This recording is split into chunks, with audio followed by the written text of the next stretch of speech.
Hey, and welcome back to the number one podcast in the sport where I really think South London might be in crisis. I'm genuinely worried for boxing in South London because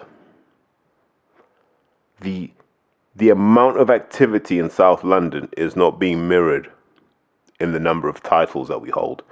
And that worries me greatly for any number of reasons. But just to frame what this show is really about, people have asked me, why don't you talk about Chamberlain, Aziz, Riakporhe, the Crystal Palace show? Honest answer is, I'd been out that night, so I hadn't had a chance to really watch everything. Then when I did watch everything, I started to notice that there are issues here that don't get talked about. Because they don't get talked about, they don't get addressed. And so I just wanted to sit back, observe, go back and just go back and go, is what I'm thinking correct? And then start to really look at some of the I don't want to say data, makes it sound overly scientific, but some of the things I picked up on. And let's try and see if we can start to understand what these issues are. But it also makes sense to talk about the fights individually, right? Because people saw the fights and, people go, what did you think of X, Y, Z? So if we let's start with the world title fight. Yeah, to do the world title respect it deserves. Chris Billam-Smith versus Richard Riakporhe. So we just flash back to the scorecards. I think one judge had it 8-4, and then two judges had it 7-5. And you got to take a point off, obviously, because Richard was done for excessive use of the head. And so you look at that fight, you go, close fight. Not a one-way mauling. But take a step back, and I always felt, and I talked about this before, if you were Chris Billam-Smith, and while I haven't spoken to Chris about this fight, I know Chris reasonably well. He's a really switched-on guy. Don't know if he's a mathematical genius or anything like that, but he's a switched-on guy who understands boxing and understands himself. And so he would have gone into this fight, and I know for a fact Shane would have gone into this fight going, if you hadn't been put down by Richard, you'd have beaten him. So you were a better boxer than Richard then. And you were a better boxer than you were then. And Shane would have said, I don't believe Richard's a better boxer now than he was then. I think he's going to rely on the same things. So let's show him why we're different. And so if you look at what Chris has done in this kind of run to being a world title contender, winner, champion, all the good stuff that he quite rightly has achieved and deserves, it's been based on not a great defense, but just having the majority of success in the conversations, in the exchanges. And that's through combination punching. So no real need for single shots. He struggles when he starts to throw single shots because he gets timed and he gets outmaneuvered and he gets outthought. When Chris just comes in and says, I'm going to go 1, 2, 3, 4, and just trusts his conditioning, trusts his strength, and trusts his toughness, he's a menace for everybody. Isaac found out. I think Masternak found out. Like, he managed to turn that fight back around. And on this night, Richard found out. So Chris's main tactic in this whole fight was to get in Richard's face, to make this fight about mid and short range, to quote Richie Woodall. It was to make sure that Richard couldn't extend his jab in his right hand. And the gamble they took was Richard's going to pour out his jab and look for the perfect moment to let the right hand go. He's not going to gamble with his right hand. And so they use that jab as a trigger to get themselves in and work. And so to describe Billam-Smith in that fight is to say he out-hustled Richard Riakporhe.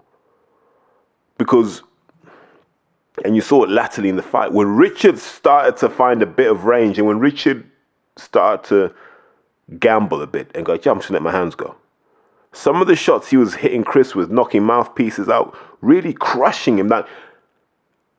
And people won't give Chris Billam-Smith credit for being tough. There's a point where I think it was a right hand he's hit Chris with, and Chris has just sunk on the ropes and gone, wow, how am I still standing? And in fact, had that been the middle of the ring, I don't know if Chris would have still been standing, but it was good use of the elasticity of the rope. So credit where credit's due for having that nous and that experience.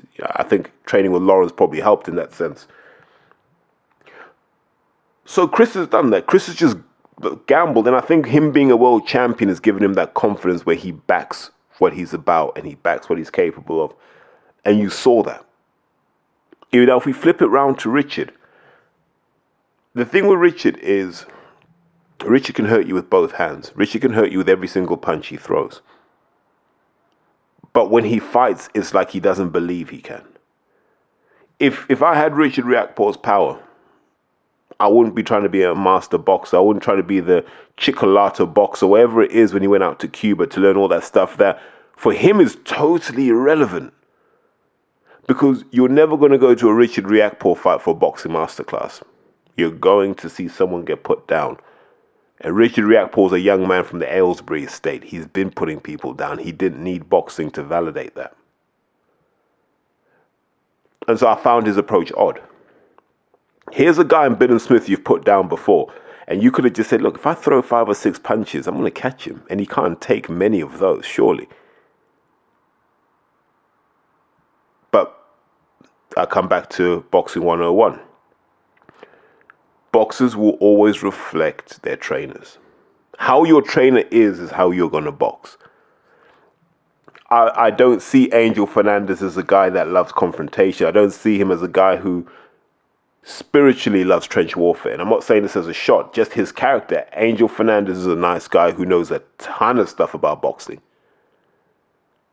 I don't know if that's what Richard needs. I think what Richard needed was a guy to say, look, if you go 12 rounds with this Chris Billam-Smith, I don't know if you're going to win that. I don't want this fight to go more than 6. Get him out in 6. And then Richard's job is to go, how do we get him out in 6? And you go, right, he's going to rush in. He's been doing it for the last few fights. He's like Denzel post-training day. He's found his formula. We're just going to touch, little slide to the right, big right uppercut. First one might miss. We're going to get him eventually, and that'll be it. He won't be rushing in after that. Then we'll pick him off. There are all sorts of things they could have done. And there are ways to beat Chris Billam-Smith, you know. You can go with him, go punch for punch with him, gamble that your power and your chin is superior to his, and that would work too. There are all of these things you can do with Chris, and Richard did none of them. He genuinely thought he was going to outbox Chris Billam-Smith, but Chris isn't a decent level amateur. Twist a few things around, Chris could have gone to the 2016 Olympics. He wouldn't have disgraced himself out there. So he wasn't a bad amateur. You're just in an era of guys like Lawrence Okoli and Ricardo Slew, who are, in their own odd ways, tailor-made for that GB system. And Chris was just unlucky. But they don't seem to give enough respect to the inherent skills that Chris Billam-Smith has. And as a result, you saw in that fight, Chris build up a healthy lead, right? Once Chris built up a healthy lead, he knew he just had to hang on because the storm was coming, the midnight train was coming. And Richard went for it. And let's give Richard his due. Like, when he was cracking, he was cracking. You know, when you could see Chris's face twisting and turning, and Chris doesn't normally give you those sorts of looks, so you know that there was something going on in those shots. But by the end, you could see Richard's frustration. There's a lot of head work going on because Chris wasn't giving him space. And Richard got frustrated when he didn't have space. And he couldn't control the space because he couldn't let his hands go quick enough. The one thing he should have been training for.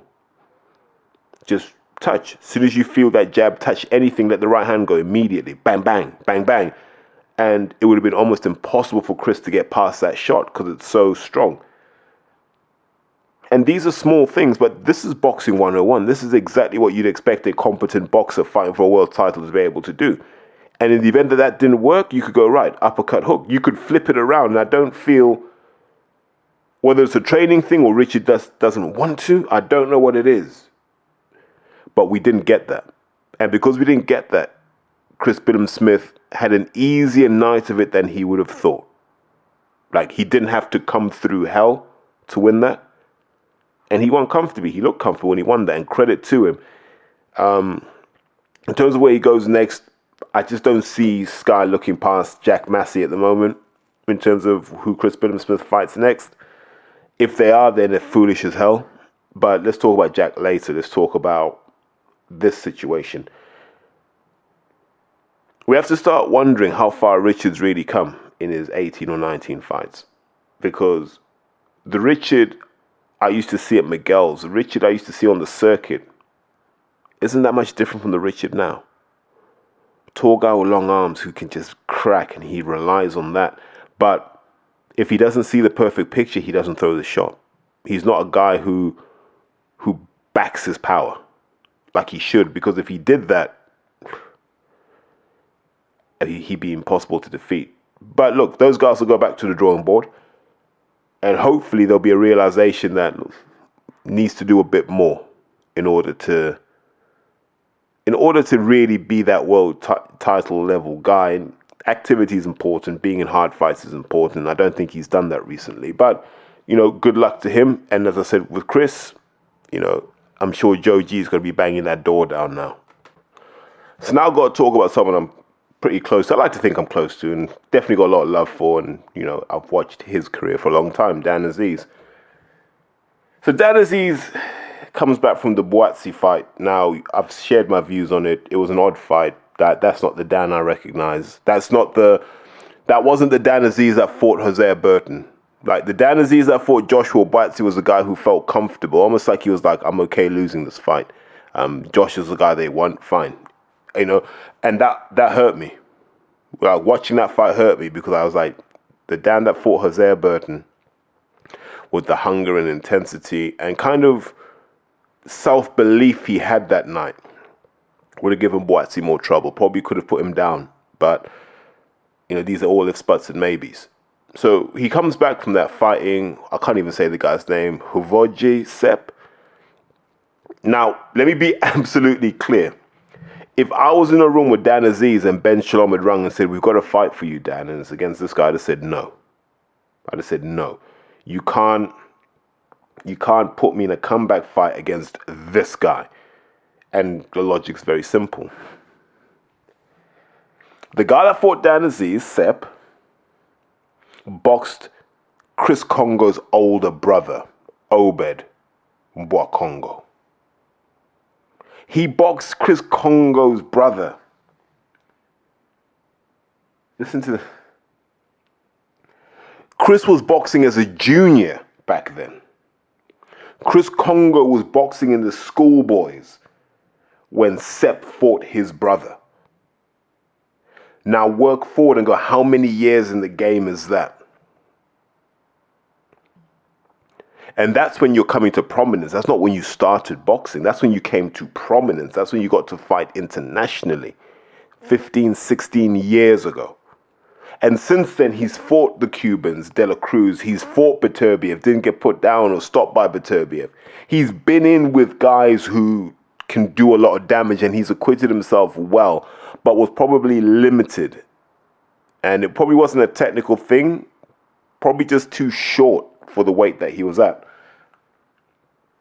So I'm like, why would you get in with a guy like that? Because number one, he's tough. Number two, he knows his way around the ring. And number three, he will be fundamentally sound.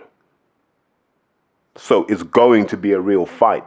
He may not win, but it's going to be a real fight. And you're going to find out if you love the sport over those 8 rounds. I would have sacked that off. I would have said, that's not the fight we want. The other reason I wouldn't have chosen Sepp for Dan was historically Dan has struggled against guys who are about his size and his build.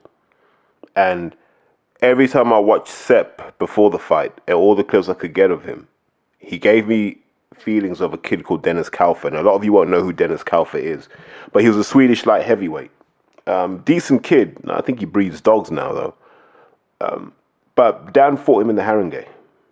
I know Dan likes to downplay what he did as an amateur, but Dan was all right. But he fought this kid, Dennis Kaufer. And all this kid Kaufer did was just be disciplined and always throw a left hook after everything.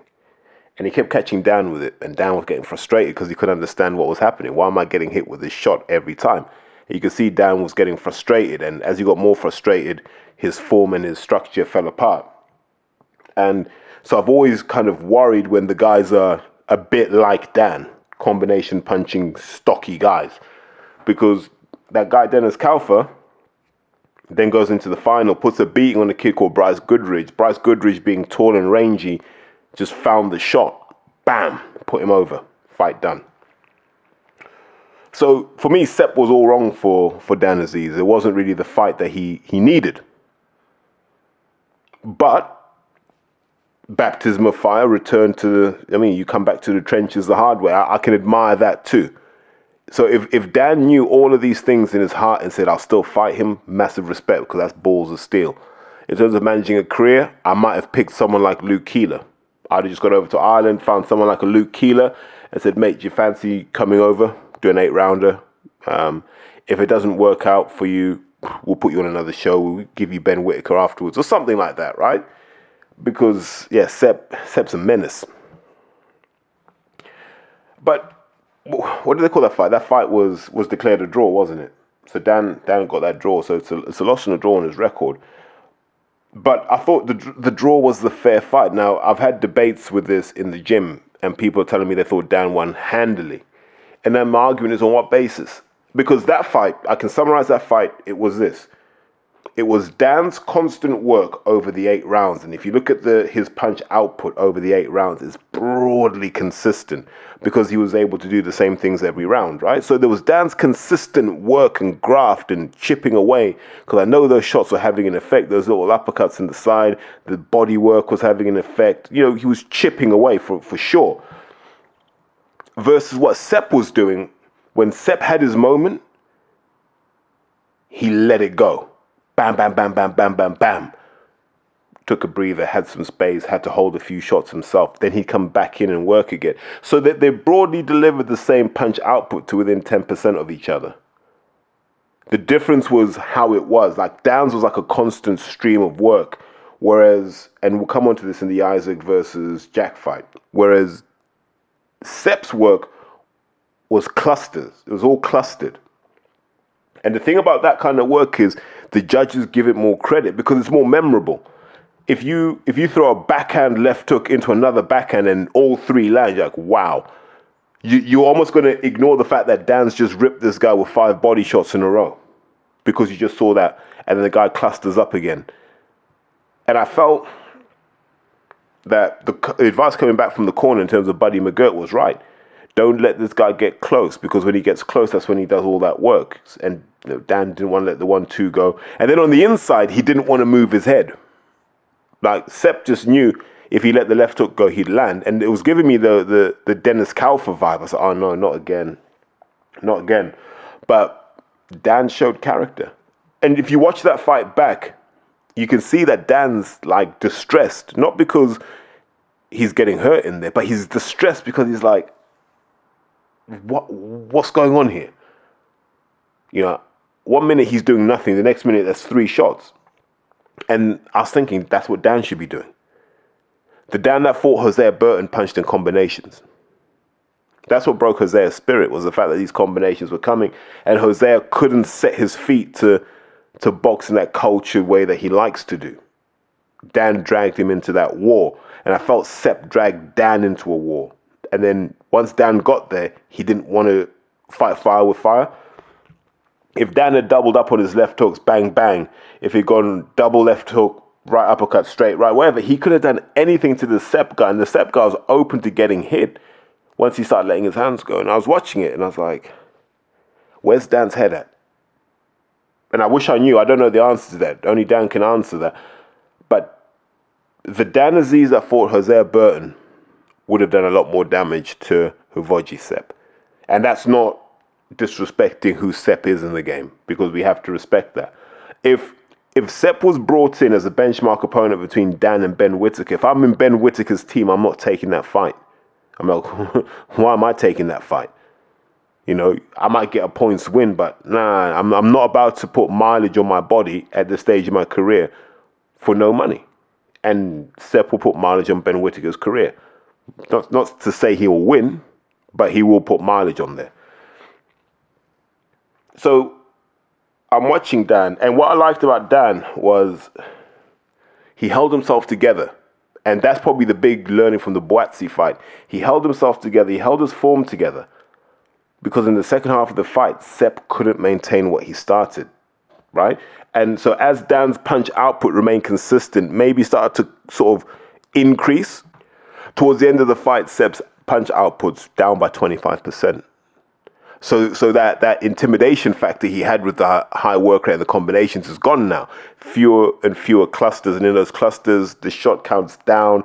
And so that gave Dan a bit more space to showcase his work, which I think the judges started to respond to, and Dan started to get the rounds. I can see why he swung the fight back in his favor. He wrestled that fight back in his favor by being tough and being consistent. But that's not how Dan wants to run his career. And so this is a crossroads for Dan. His next fight will determine where Sky and Boxer view Dan. I would like to see them give him a proper fight, like an international fight. Look, I'm just trying to think of names. Like if you think like, even if you look at the States, guys like Jesse Hart, I think it'd be a good fight for Dan. Two tough guys, going at it. Jesse will have some craft and some tricks, but I think if Dan's got his work rate right, he'll be hell for him. So if we're looking at those sort of kind of, those sorts of fights, but then Dan will quite rightly push back and go, what's the upside for me? You could do a UK versus Ireland with someone like a Luke Keeler or Joe Ward. I could see the value in that. I know there's a couple of French guys. Diallo could be one. If you looked at the UK, would they do a spider fight? Why not? But they're the sort of fights you got to start putting Dan in consistently now. Win, lose, or draw doesn't matter as long as he entertains. And I think that's the career Dan wants, but he's got to start pushing for that. He's got to start really advocating for that now. And not just be parked up. Don't let Sky and Boxer park you up so one day you have to fight Ben Whittaker. I believe Ben will get to his destiny regardless of whether he fights Dan or not. And I think Ben's solely focused on his career. Because Ben's now watching going, hold on. And I want to get in trouble for saying this, but I'm going to say it. I think if the fight happened today, tomorrow, Ben Whittaker beats Willie Hutchinson right now. I'll stand on that. Hill I'm willing to die on. So why does Ben need Dan? Like, if Willie were to beat Josh Boyce, even if he doesn't, put your hand up Ben Whittaker, I'll fight him now. Because I believe Ben can do that now. He's at that level. So Ben doesn't really need that. Ben needs his own legacy. You saw what Craig did. Ben Whittaker must be going, I'll fight Craig too. Right now, there's no one that Ben Whittaker should be afraid to fight. No, he'll fight anyone. And he would have done that without having to fight one of his sort of peers or rivals like Carol Talma. He's like, yeah, I'm ready. And in Ben Whittaker's camp, that's what I'll be advocating for. I'll be advocating for one of those fights where I can make my name. Sep's not going to give you that. But some of these other guys could. As for Dan, like I said, those international fights, those legacy fights, those fights that put him in discussions about really good British light heavyweights. Have that Clinton Woods type career where you're going to win some at the top table, you're going to lose some, but we're going to respect you for being involved at that top table.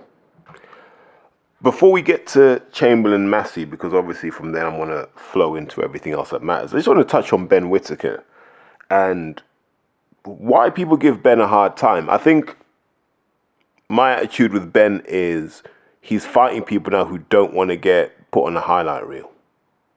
Right? They don't want to get put on the highlight reel, so they're naturally conservative when they fight him. They're not opening up the way he wants them to. When someone comes to take Ben Whittaker's head off, I can guarantee you bodies will hit the floor. Too strong, too spiteful, too quick, too nasty. He will catch people clean and they'll go over. But right now, people don't want to get put on that highlight reel. They don't want a million views and all the comments making fun of them. They don't want that. And so that's why you're seeing the performances you are. You're going to get a lot of that with Moses Atalma as well, where guys are just not want to get, they don't want to get put over by a kid, essentially, right?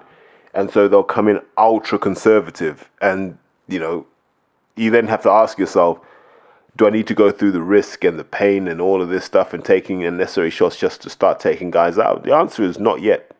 Preserve the miles on your body for when they count. So that Ben Whittaker performance was par for the course.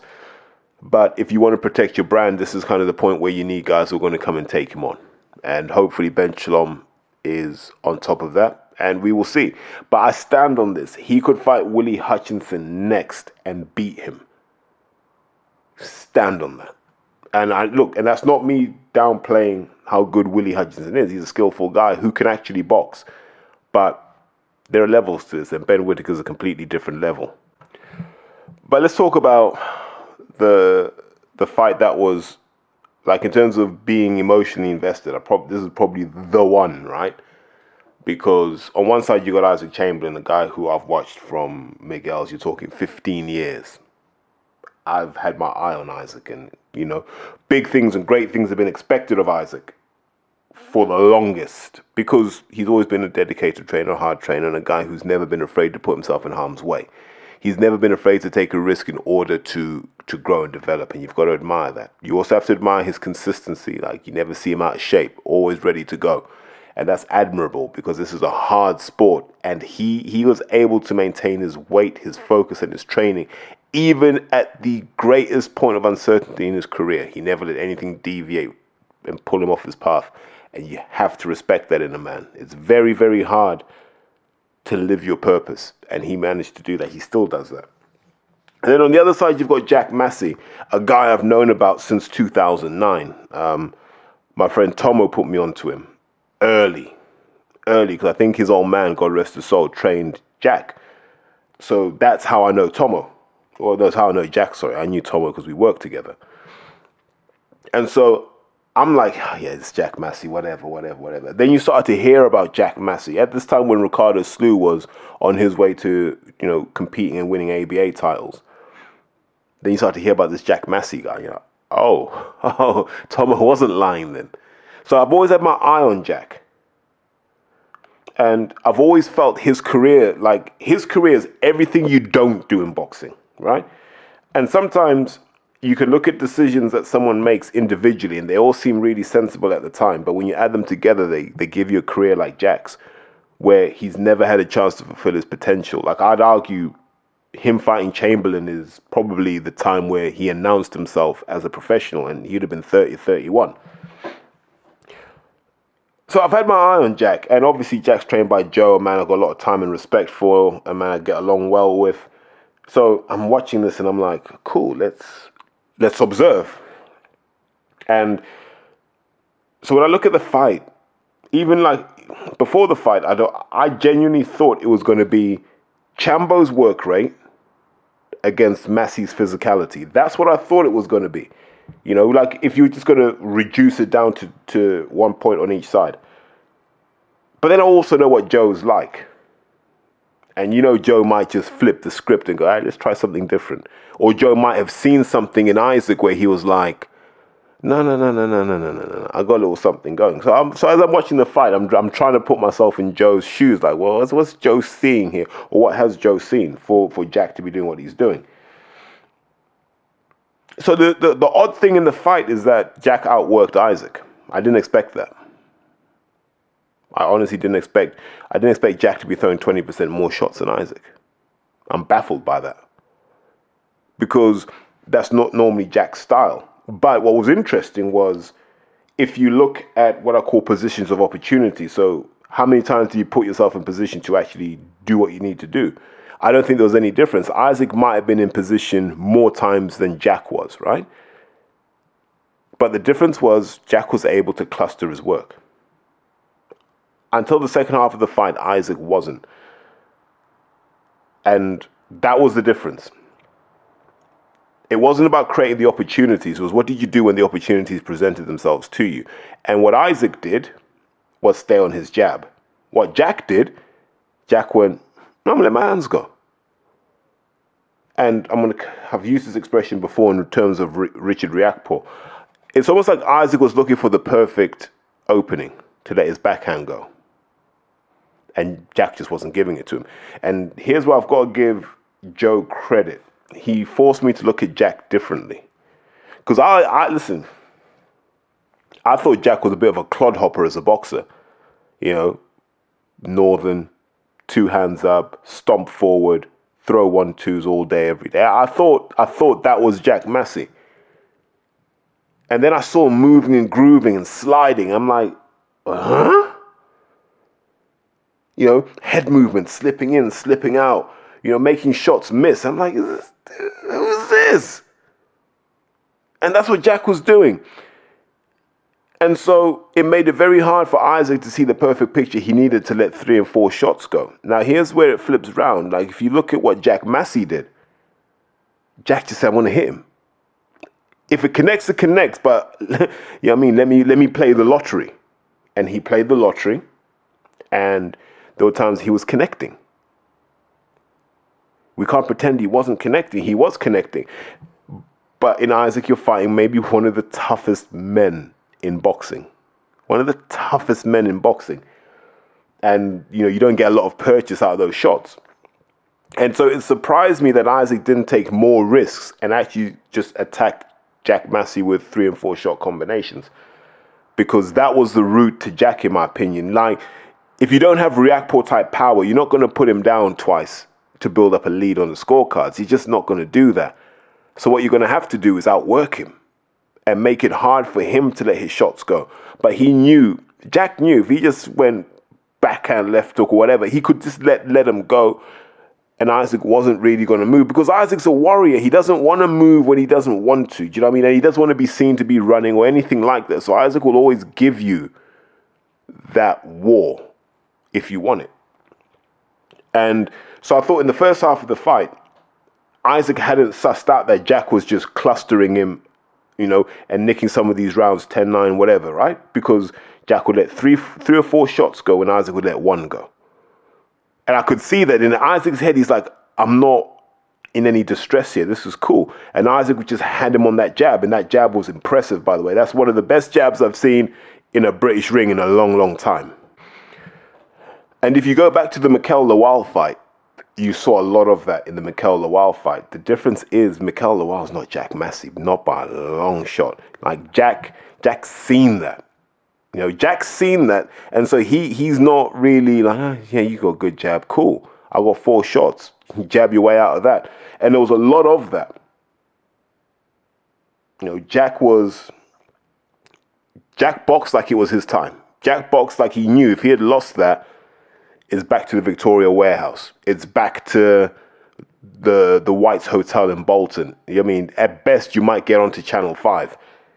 And so he boxed like he had a point to prove. I felt the commentary was off a lot of times. I thought that fight was nip and tuck. I felt the commentary was off. I don't believe they're giving Isaac credit. There were shots that Macklin was calling as connecting or missing. And I'm like, I know where you're sat in relation to this fight, mate. You can't see that because, I mean, I know for a fact you can't see if that's connected or not. And there was a lot of that. But when you watch the fight with your own eyes and, you know, with a good sensibility of boxing, you know, Jack had the first half of the fight. Isaac started to bring himself back in. And if you notice, Jack's tank started to drain a lot quicker. When Isaac was able to go to the body, when Isaac was able to get those left hooks into the body, when he was able to just shift a bit, put a right hand in on Jack's chest, he started to make it uncomfortable. And you knew it was uncomfortable in that second half because Jack would start the round with his hands up and finish with his hands kind of by his rib cage. But like I said, once, you know, he could move and groove, he could slide, so he could kind of, you know, engage in an active defense, I guess. But Isaac was able to start bringing those in because he was going for the big shots. Sometimes, and this is one of my frustrations in boxing, people look for the money shot all the time when sometimes you've just got to pick up points and apply that scoreboard pressure. Just keep hitting someone, keep hitting them, make sure your punches get there first. And Jack was able to do that. There's something that I assume Joe had planned this in camp. They were just trying to get their shots from A to B in the shortest distance possible. So if you look at Isaac's shots, and I've said, when did I say this before? Who knows? Would start outside of Massey's shoulder and work their way in. Jack Massey's shots would start inside Isaac's shoulder and stay inside Isaac's shoulder. So that the distance traveled was so much shorter. Just bang, bang. And they didn't need to be heavy shots, but they were disruptive enough that they gave opportunity for other shots to follow. And that's a very, very underrated thing in pro boxing, that ability to get your shot there first, because then you dictate what happens after that. And, you know, when people look for those massive shots and they wind shots up, sometimes Just ping it. Even if you're not in the perfect position, just ping it. You'll find that throwing that shot will open you up and find you in a better position. Let the shot go. And I wish more people talked about that. Jack did that really well. Just got his punches from A to B like he needed to. And so I thought it was an accomplished performance by both guys. I think if I was to sit here with Isaac now, what I've said with Isaac was there were so many times that he'd throw the jab and he'd have Jack in position for a backhand and he just wouldn't throw it. Maybe that's instructions from the corner. I have no idea, but I'd never believed anyone was going to outbox Jack Massey on a jab. I don't think Joe would allow any of his fighters to be disrespected that way.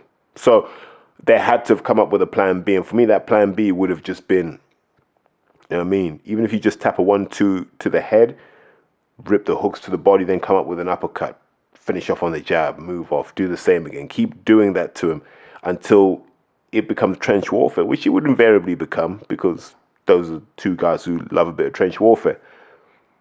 The other thing I want to add is, as you're listening to the fight, and the crowd's not super packed at this point, in fact, it's nowhere near packed, you can hear Joe, right? You can hear Joe. There's a point, I think it's the second round, Isaac hits Joe and hits Jack, and Joe goes, there's nothing on those shots. I'm like, stop. And all through the fight, you can hear Joe, lovely. And people don't understand that if you can hear it on TV, the judges can hear it. And I don't care what anyone says, that's influencing the judges. And so you're there, like, part of me is, I'm trying to watch it, like, Joe, shut up, please, stop. And then I went, that's the genius of Joe Gallagher. Joe understands that if it influences the judges even once, it was worth it. And so he's throwing all that in there. And there was a point, it might have been the 10th round, and Massey's knackered. And oddly enough, it was like Isaac couldn't read how tired Jack was. And if Isaac had just gone, right, this is the time I'm just going to empty my tank on him, that might have changed the fight in his favor. And that might have pushed Jack to the brink because he looked knackered. I remember Joe, just at that point, Joe just shouts out, he's tired. Look at him, he's knackered. And I went, there you go, man. Great corner work. Give your guy hope. I said, you know, as annoying as people will find that, and if I was in the opposite corner, I'd find that annoying as hell. But if you're a boxer, that's what you want to hear. You want to hear your guy, your coach, your trainer banging the drum for you, motivating you, I mean, giving you hope. And Joe did a good job on that. So now we look at that, you know, we go, was the fight a fair result? I had it 115, 113 Massey. I don't see there being any other score that makes sense. I thought Mark Bates was off with 116, 112. It's not paying tribute to the fight that we all saw. Would you watch those guys box again? Yes, but you'd say that about every Isaac fight. I'd watch him fight Bidham Smith again. I'd watch him fight anyone again. And so, what does he do next? Because he won the British. We want to win the European. Hand on heart, I have no idea where the rest of the belts are. Apart from Chris Bidham Smith, I have no idea where all the belts are. I wouldn't put him in with Jai Opetaia. Not on that performance. On ability-wise, I'd put him in with Jai Opetaia all day, every day. I just don't believe you can beat Jai Opetaia with the punch output he was delivering against Jack. I just don't believe it. I think it would be dangerous to do that. So I probably wouldn't do that, and I'd probably look for another route. You know, because I want to see Bidham Smith versus Massey, I'm not going to bang the drum for the Chamberlain rematch just yet. But for Jack, I'd like to see him fight someone like Chris Bidham Smith. But I can see one of those two, Bidham Smith or Massey, being fed to Jai Opetaia. And I would say fed, but I think both guys are competitive in that fight, because I don't think Jai is what people are telling me he is. Although I could be proved wrong. But I'd like to see, at this point now, Isaac, Jack, and all these guys here fight people with belts. If that's how your career's got to go, that's how your career's got to go. Fight these people with belts. Let's make money. Let's make this interesting. Because we've got enough British cruiserweights now where this can happen. You know, throw Vidal Riley in the mix. I think it's time now to put Vidal Riley in that mix and see what he can do against these guys before they get too many miles on the clock. But I thought credit where credit's due to Jack. He's turned his career around. I think Joe's been a massive part of that. I don't know if Joe's got full control of his career, if Kevin Marie's still involved, but I think Joe's a difference maker in that situation because Marie's had Jack for a long time and a lot of stupid decisions were made. So how he's still got that contract's beyond me. But hey, it is what it is. But no, I'm happy, to be honest with you. I'm really, really happy because, you like to see people who've grafted get back. Remember, he had to fight Joseph Parker for no reason other than Boxer had a contract for Joe Parker to fight, and they had no heavyweights for him. So they just said, Jack, do you fancy doing this for us as a favor? And he did it, and he toughed it out. Credit where credit's due. He did his thing. In terms of summarizing all of that, South London has problems. Huge, huge, huge problems. So for all the non-Londoners, let me kind of break down South London for context. South London broadly splits into two camps. I call them the Fitzroy Lodge camp and the Lynn camp. And yes, we're all South London boxers, but these are very different ideologies and philosophies when it comes to boxing. So the Lynn, there's a reason why you get guys like Spencer Fearon, Wayne Alexander, let's put Eddie Scotney in the mix as well. Chris Congo. Not Ted didn't box, he boxed with the Fisher. That's another conversation. Remember the kid from Deptford, was it Sparks? You get a load of these kids that come out somewhere like the Lynn, and you know how they box. Even the young kid I used to train, Frankie Hanratty now. Very flashy, very showy, very Southeast London. You know, look good, box good, put on a show, let people know, right? That's Southeast London. So that's like that Lynn school, the Lynn, Fisher, all the way down to places like Body Shots. You've got that, right? And those are the guys, when you think of South London, all those sorts of guys with all the flair and so forth.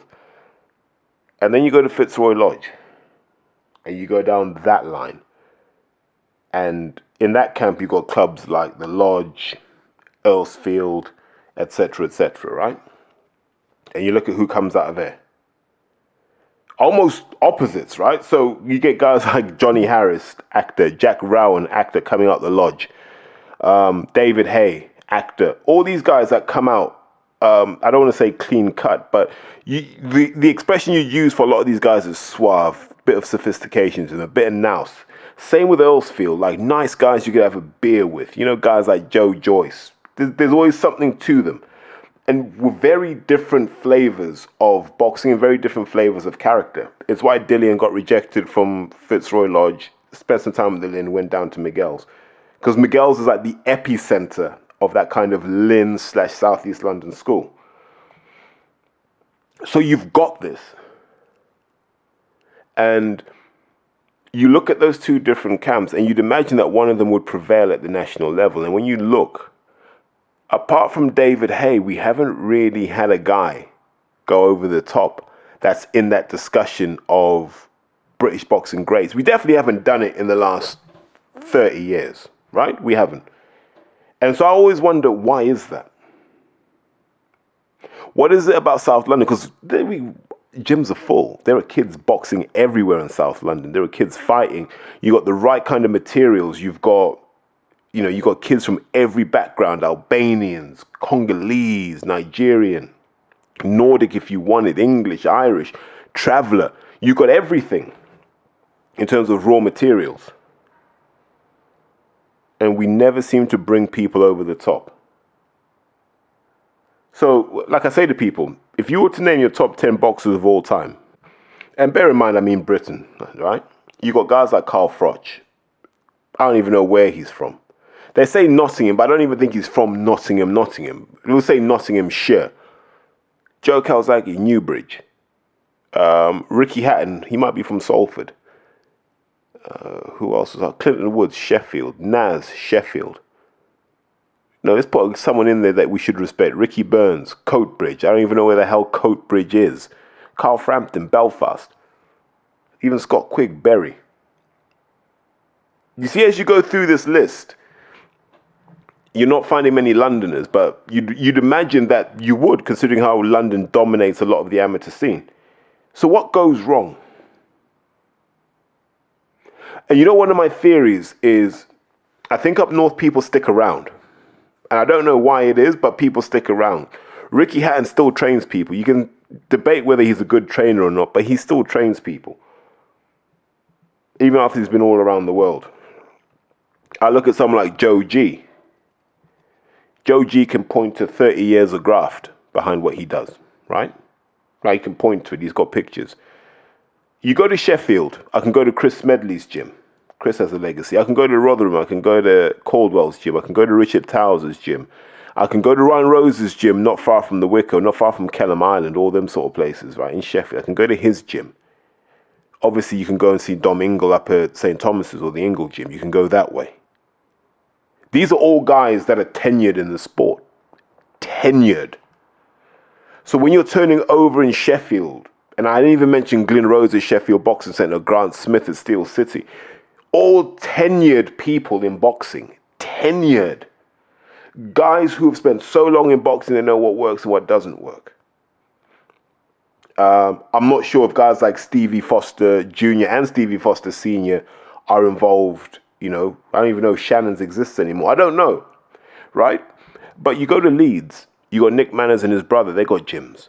Mark Bateson, Bermontoft, he's got a gym. Do you see what I'm saying? All of these guys are tenured in the sport, right? So when you're a young kid and you're training, you know you're going where people have been there before. You come to London, you go to Rathbones and Hawley and Bermondsey Boxing Club. These things were set up yesterday. Yeah. The trainers, we don't know who the trainers are. They don't even use their surnames. It's like, like initials. So we can't even go and check their pedigree and go, are you even credible to do this? But they're sucking in kids. And these guys are teaching kids to box. You've got trainers who wouldn't say boo to a goose. And they learn all their stuff online. Never had a hard spar in their life. Never jumped in the ring to test out their theory. Never come out with a bloody nose and a black eye because they weren't moving their head. They don't understand why it's important. London's full of chancers and blaggers and opportunists and guys who you wouldn't trust in a fight. But they've been able to hide their self-esteem issues behind the sport of boxing. And this is what our kids grow up with. So they grow up with this obsession with like textbook stuff. And whatever anyone tells you, textbook stuff doesn't win world titles. It can't. Ringcraft wins world titles, and you can't teach ringcraft if you've never been in the ring. And London's problem, or South London's problem, is that. Right? So look at all the names I've mentioned up north. You know, you can go to gyms in Birmingham, it'll be something similar. Yeah? You go to Bristol and it's the Sanagars, and you go over to Wales and it's Tony Borg.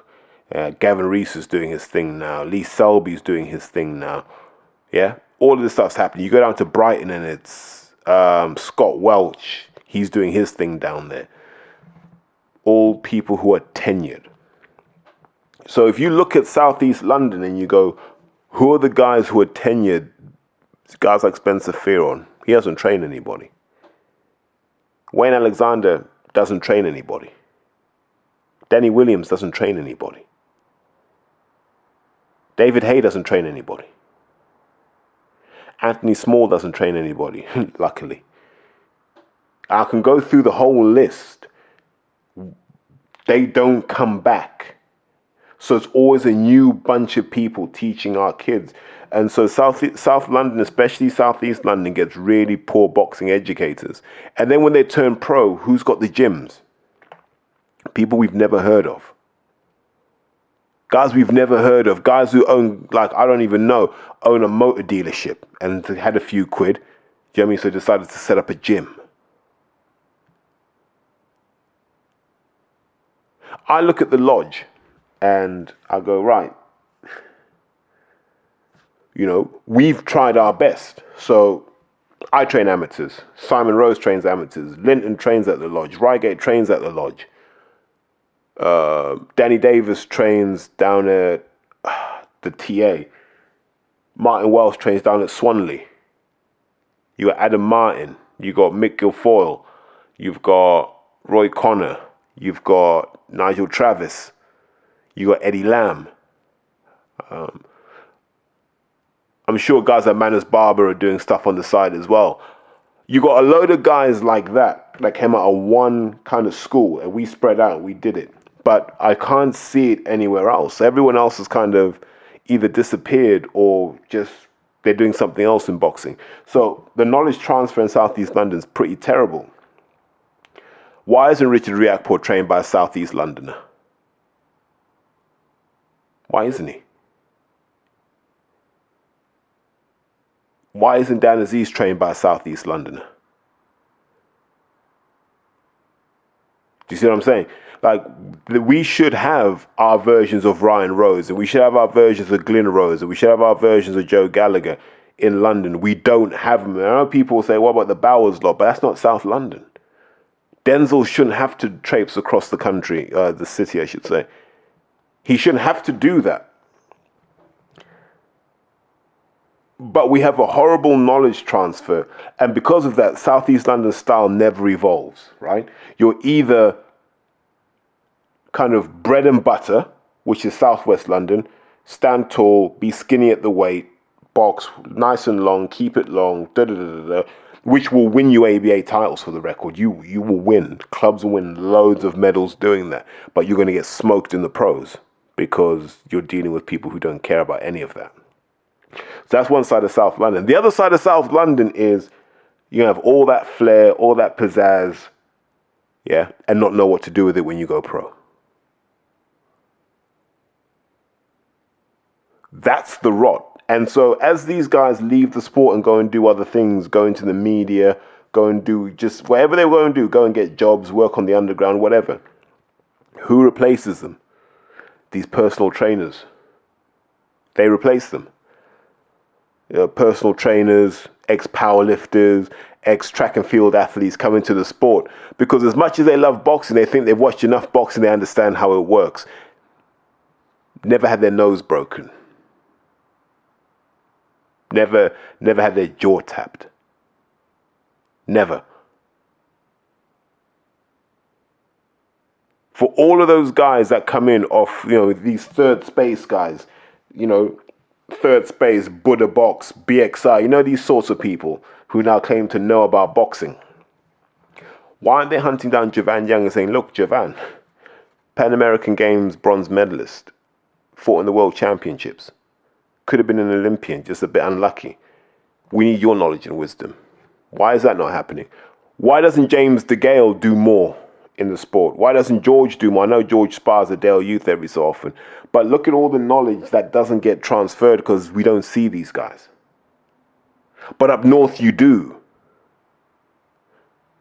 Like you see these guys, man, and they give out knowledge and wisdom willy-nilly. Like Michael Jennings has got a gym as well. All of these guys, and this is why we get smoked by the north whenever it comes to that top tier. Those guys up north, not only does the knowledge stay in the sport, not only is it the actual boxers who set up gyms or lead the gyms, not only is it like the trainers who stick around, they work together.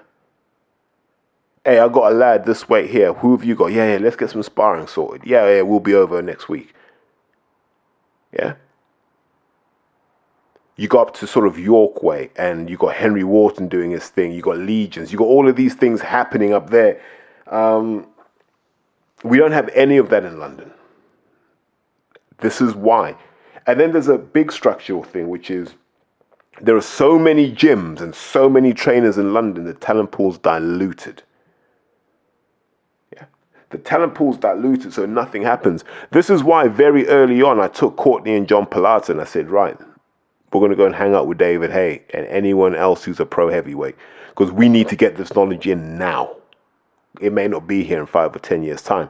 And those guys kicked on, did the same with one of my lads, Ola, Julio jumped in on that. All these boys went from like a 4 out of 10 to a 7, 8 out of 10 as amateurs by being around that knowledge. And so now when they go into the pros, they already have the pro knowledge because they've seen how the game works from the inside. We don't have enough of that. Guys like Isaac, Richard, Dan, they're not exposed to that often enough. And because of that, if you look at kids from Southeast London, they don't understand the underlying philosophy of boxing. That's why they never make adjustments. Because they don't understand how boxing actually works, what the various components are, what elements they can control and how. They don't understand any of these things. Why? Because they're not taught, because the people who could teach it have all gone off to do other stuff. I don't know how you fix that. But until the City of London gets behind 5 boxers and says, we're all going to work to make sure that these guys take over, we're stuck. And that's sad, because we'll always win British titles and we'll get to Commonwealth and European level. But we need South London world champions, proper world champions, sustainable world champions. And we don't have them. Bournemouth has a world champion, for God's sake. And we don't. Someone needs to fix it somewhere. I advocate for fewer gyms in London.